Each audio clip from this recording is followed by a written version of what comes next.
In 1856, a carriage disappeared along the back roads of upstate New York. Its driver was later found, mouth stuffed with rosary beads, eyes gouged out. But the young woman he was transporting was never seen again. That woman was rumored to be Lady Almina Carnarvon, an aristocrat who had fled England to hide an unspeakable secret. What she carried with her was not gold, nor letters of inheritance, but the knowledge of a trade so dark it was whispered only in confessional booths and morgues. The hidden network of illegal abortions and child disposals run quietly under the shadow of American churches.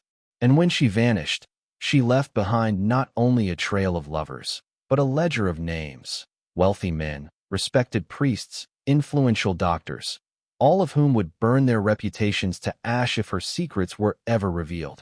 Lady Almina Carnarvon arrived in Boston in 1854, dressed not as nobility, but as a widow in mourning. Her husband's estate in England had crumbled under debts. Whispers claimed he drank himself to death upon discovering her affairs. But Almina's eyes told a different story. She had not lost, she had escaped. She rented a townhouse near the waterfront, where shipmen swore they saw her receive visitors at unholy hours, doctors carrying satchels, priests cloaked in silence, women who entered swollen with child and never returned. What Almina had brought with her was knowledge of London's underground abortionists. In America, where scandal was buried beneath sermons and shame, her services became both sought after and feared. She promised discretion, freedom from disgrace. But as the bodies piled, so did the questions. What was she really doing with the children born alive? It was the orphanage that first tied her name to something darker. St. Mary's Home for Foundlings, operated by the church, had long been accused of cruelty. But beginning in 1857, its records revealed a surge, hundreds of abandoned infants arriving monthly, with many disappearing from the books weeks later. Rumors spread that Almina had brokered an arrangement with the church. In exchange for her silence about certain priests' indiscretions, the unwanted children were sent to her care. But care was the wrong word. Neighbors swore they saw her servants digging at night. Dogs unearthed bundles, small bones, wrapped in rosaries and linen. Yet whenever accusations rose, they vanished just as quickly. The bishop himself declared Almina a benefactor to fallen women. The newspapers praised her for her charity. The truth rotted beneath the floorboards that Almina's townhouse contained a single locked drawer. Inside, she kept what came to be known as the lover's ledger, a book of names, dates, and payments. Senators, judges, even Protestant ministers appeared in its pages. Each entry was a transaction, not for love, but silence. She had mastered the art of blackmail. An affair was not simply pleasure, but insurance. If a man's mistress became pregnant, Almina handled it. If he feared exposure, she arranged disappearance. And if he wavered, she threatened the unthinkable, publication of the ledger. But such power bred enemies. And one by one, her protectors began to vanish. In 1860, Judge Hollister was found in the Hudson River, his mouth split ear to ear. Senator Calloway shot himself in the Capitol Rotunda. Each death erased another shield. Almina's circle tightened. And still, the cries of the missing children echoed in the streets around her home. On a bitter night in 1861, fire consumed the orphanage of St. Mary's. The flames were so fierce they lit the skyline red, and neighbors swore they heard screams long after the roof collapsed. Over 100 children perished. The fire was ruled accidental, but buried in the ash were details no one could ignore. Corpses too small, skulls fractured not by collapse, but by blunt force. Survivors claimed the doors were chained from the outside. Almina, curiously, was away in New Orleans that evening. Yet witnesses placed her carriage near the orphanage hours before the blaze. What was she doing there? What truth needed to be destroyed so completely it had to be burned alive? After the fire at St. Mary's, whispers spread like smoke. Young seamstresses, servant girls, and even wealthy daughters who had secretly visited Almina began to vanish. Families would wait outside her townhouse, weeping, demanding news of daughters who never returned. Police attempted investigation, but were turned away by high-ranking officials. One detective, James O'Connell, pursued the case relentlessly, until he was found hanging from a church bell tower, his tongue nailed to the wooden beam. His final report vanished from the archives. Rumor claimed Almina had created her own House of the Unwanted, where women entered one way and children left another. But where were they going? Some swore she trafficked them to wealthy households desperate for heirs.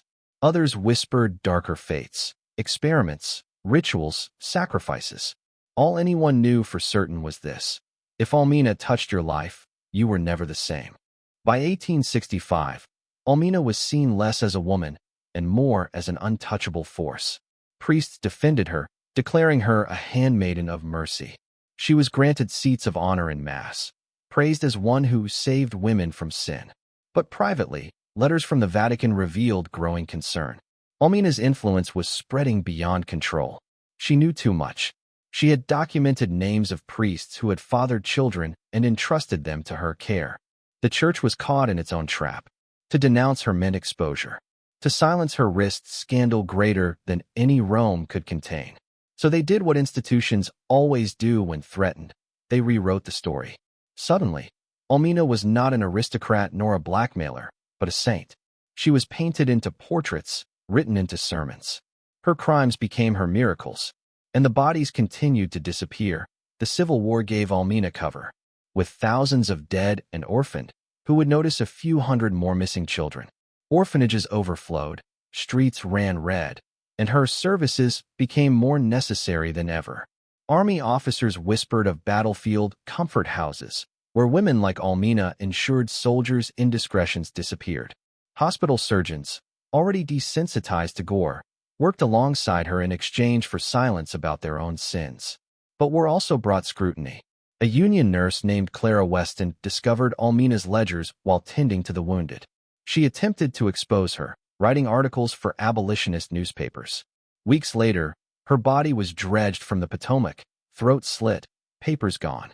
The war may have ended slavery, but it chained even tighter the women bound to Almina's shadow. In 1872, Almina purchased an abandoned manor in Virginia once owned by the Morlock family, infamous for rumors of incest and madness. The estate was rebuilt as a hospital for foundlings. Neighbors quickly learned what that meant. Midnight screams, bonfires of clothing, carriages arriving heavy and leaving empty. Local children dared each other to approach the gates, swearing they saw pale faces at the windows. A farmer claimed he saw nurses burying infants near the orchard, marking graves with broken crucifixes. Yet when inspectors arrived, they found only clean halls, tidy cribs, and smiling nurses. The ledger was never shown. This estate would later be remembered by locals with a single name, the House of Silent Cradles. In 1881, Almina began an affair with Senator Matthew Harlan, a rising star in Washington politics. When his wife discovered the truth, and worse, her pregnancy, Almina arranged her care. The senator's wife vanished, her body never recovered. But the scandal could not be buried. A servant leaked the truth to the press, publishing excerpts of Almina's ledger. For the first time, her name was dragged into daylight. Yet instead of ruin, she emerged more powerful. Senators closed ranks, newspapers retracted under threats, and the servant was found in an alley, sewn shut from lips to navel. The message was clear: speak against Almina, and you will never speak again. As the century turned, medicine entered a new, darker age. Eugenics, racial purity, and scientific progress became justifications for cruelty. Almina, ever opportunistic, began working with doctors who saw infants not as lives, but as specimens. Witnesses described crates of newborns delivered to research institutes, never to return. Families who inquired were told lies, that the child was stillborn, that records were lost. The Morlock estate became a laboratory. Children were measured, dissected, starved, and studied. Their cries were muffled beneath hymns. And always, Almina stood at the center, collecting payments, ensuring silence. She was no longer simply an abortionist or blackmailer.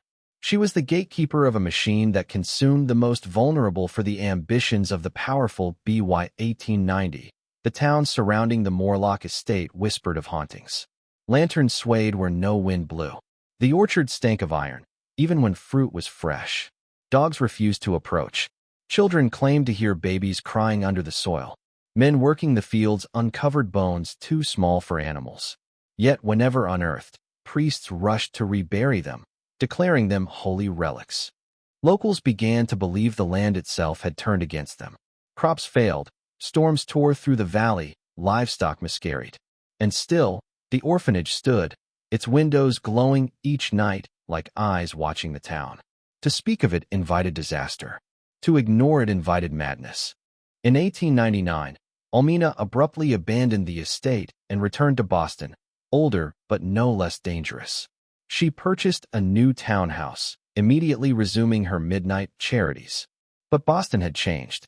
New voices, journalists, suffragists, reformers, were rising against corruption. Her name resurfaced in pamphlets calling her the widow of blood. Some demanded her arrest, others her execution. Yet she was never touched. The governor himself dined at her home. Newspapers that condemned her suddenly reversed, praising her philanthropy. For every attempt to drag her into light, another powerful man stepped forward to shield her. She had become more than a woman. She was an institution, a wound America refused to cauterize. In 1907, Almina's health began to fail. Rumors said she kept her ledger close at all times, hidden beneath her bed. She feared not hell, but betrayal. On her deathbed in 1912, she whispered to her nurse, "If I die, they all burn with me." Within hours of her passing, her home was ransacked. The ledger vanished. Priests, senators, doctors, all those whose names were written within, breathed relief. No funeral was held, no obituary printed.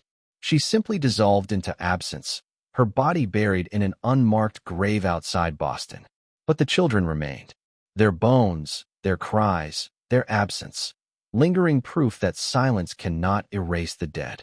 After her death, fragments of her crimes leaked.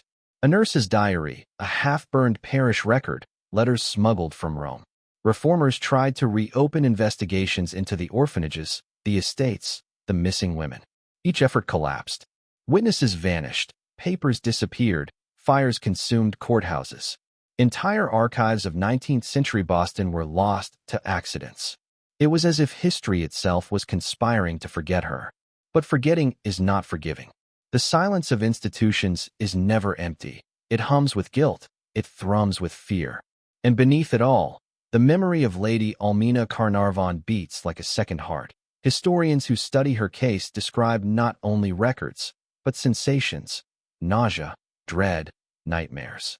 They report hearing infants cry when reading her letters, feeling watched when handling artifacts.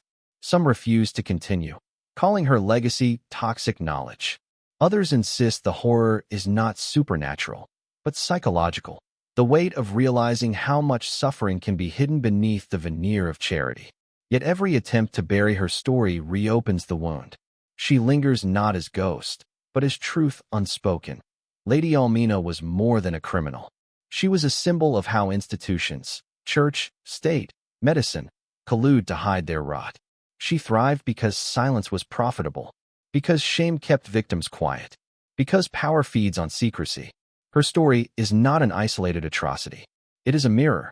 For every orphanage, every seminary, every closed-door hospital, the question remains, what truths lie beneath the floorboards? Her ledger may be gone. Her bones may be dust. But her shadow stretches long across history. The true horror is not Almina herself, but the children. They had no names, no graves, no chance to be remembered. Their bodies fed the soil, their silence fed the machine. And yet, even in absence, they endure. In every creaking floor, in every empty crib, in every orchard where fruit tastes faintly of iron, they remain. This is not her story. This is theirs. To tell this story is to break the pact of silence. For over a century, families, churches, governments, all colluded to erase her from history. To speak her name is to risk reopening doors meant to stay locked. But if we do not speak, we are complicit. Almina is gone. But her system, the machine of shame, power, and secrecy, lives on. Lady Almina Carnarvon is not a ghost story. She is proof that evil does not hide in shadows, but in plain sight, protected by hymns, wealth, and law. And if history has buried her, then perhaps it is not because she never existed, but because she still does.